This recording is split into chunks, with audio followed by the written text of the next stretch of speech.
तो कहानी का नाम है अर्जुन कृष्ण युद्ध।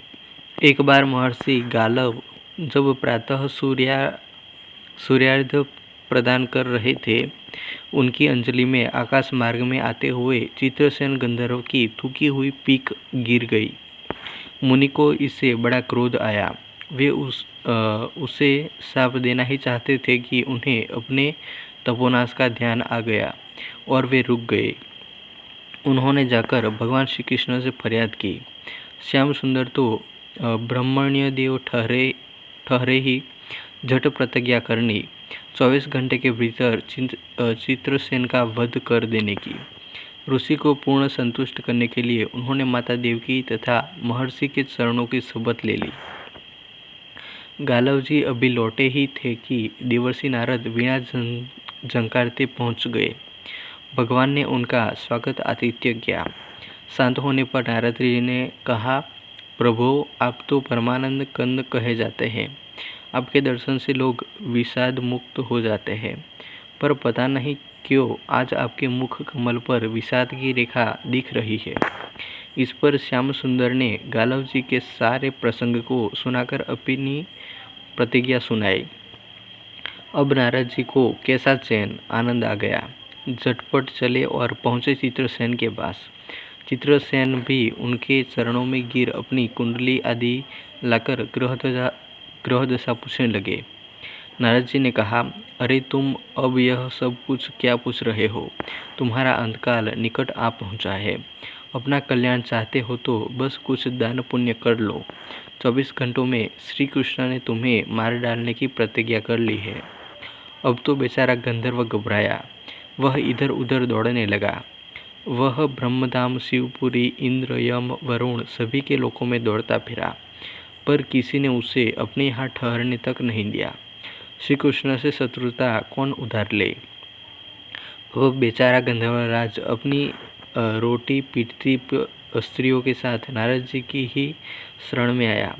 नारद जी दयालु तो ठहरे ही बोले, अच्छा, यमुना तट पर चलो। वहाँ जाकर एक स्थान को दिखाकर कहा, आज आधी रात को यहाँ एक स्त्री आएगी। उस समय तुम ऊंचे स्वर में विलाप करते रहना। वह स्त्री तुम्हें बचा लेगी, पर ध्यान रखना, जब तक वह तुम्हारे कष्ट दूर कर देने की प्रतिज्ञा न कर ले, तब तक तुम अपने कष्ट का कारण भूलकर भी मत बताना। नारद जी भी विचित्र ठहरे। एक ओर तो चित्रसेन को यह समझाया, दूसरी ओर पहुँच गए अर्जुन के महल में सुभद्रा के पास।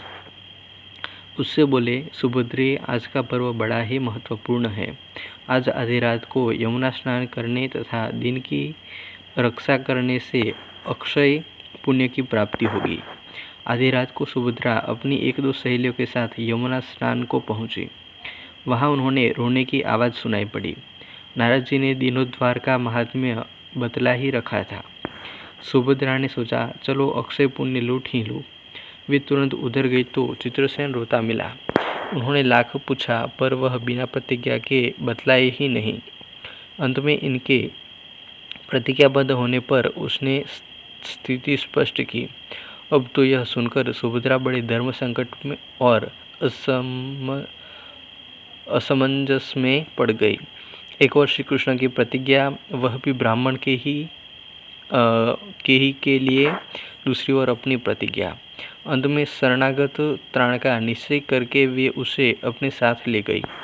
घर जाकर उन्होंने सारी परिस्थिति अर्जुन के सामने रखी। अर्जुन का चित्रसेन मित्र भी था। अर्जुन ने सुभद्रा को सांत्वना दी और कहा कि तुम्हारी प्रतिज्ञा पूरी होगी।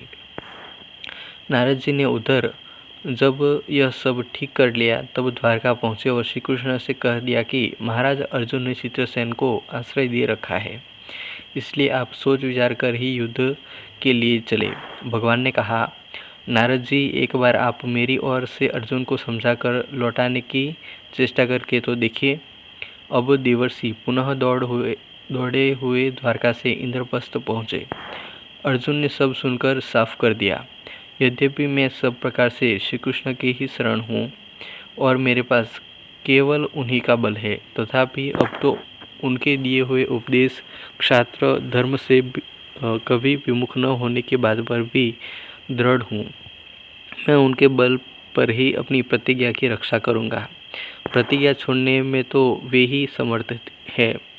दौड़कर देवर्षि अब द्वारका आए और ज्यों का त्यों अर्जुन का वृतांत कह सुनाया। अब क्या हो, युद्ध की तैयारी हुई। सभी यादव और पांडव रण क्षेत्र में पूरी सेना के साथ उपस्थित हुए। तुमुल युद्ध छिड़ गया। बड़ी घमासान लड़ाई हुई, पर कोई जीत नहीं सका। अंत में श्री कृष्ण ने सुदर्शन चक्र छोड़ा। अर्जुन ने पाशुपतास्त्र छोड़ दिया। प्रलय के लक्षण देखकर अर्जुन ने भगवान शंकर को स्मरण किया। उन्होंने दोनों शस्त्रों को मनाया। फिर वे भक्तवत्सल भगवान श्री कृष्ण के पास पहुँचे और कहने लगे, प्रभु, राम सदा सेवक रुचि राखी, वेद पुराण लोक सब राखी। भक्तों की बात के आगे अपनी प्रतिज्ञा को भूल जाना तो आपका सहज स्वभाव है। इसकी तो असंख्य आवृत्तियाँ हुई होंगी। अब तो इस लीला को यही समाप्त कीजिए। बाण समाप्त हो गए। प्रभु युद्ध से विरत हो गए। अर्जुन को गले लगाकर उन्होंने युद्ध श्रम से मुक्त किया। चित्रसेन को अभय दिया। सब लोग धन्य धन्य कह उठे, पर गालव को यह बात अच्छी नहीं लगी। उन्होंने कहा, यह तो अच्छा मजाक रहा। स्वच्छ हृदय के ऋषि बोल उठे, लो मैं अपनी शक्ति प्रकट करता हूँ। मैं कृष्ण, अर्जुन, सुभद्रा समेत चित्रसेन को जला डालता हूँ। पर बेचारे साधु ने जो ही जल हाथ में लिया, सुभद्रा बोल उठी, मैं यदि श्री कृष्ण की भक्त हूँ और अर्जुन के प्रति मेरा प्रतिवैत्य पूर्ण हो तो यह जल ऋषि के हाथ से पृथ्वी पर न गिरे। ऐसा ही हुआ। गालव बड़े लज्जित हुए। उन्होंने प्रभु को नमस्कार किया और वे अपने स्थान पर लौट गए। तदंतर सभी अपने अपने स्थान को पधारे। कहानी अच्छी लगी हो तो वीडियो को लाइक, कमेंट और शेयर कर दीजिएगा, और चैनल को अभी तक सब्सक्राइब नहीं किया हो तो सब्सक्राइब कर लेना। मिलते हैं एक नए वीडियो में।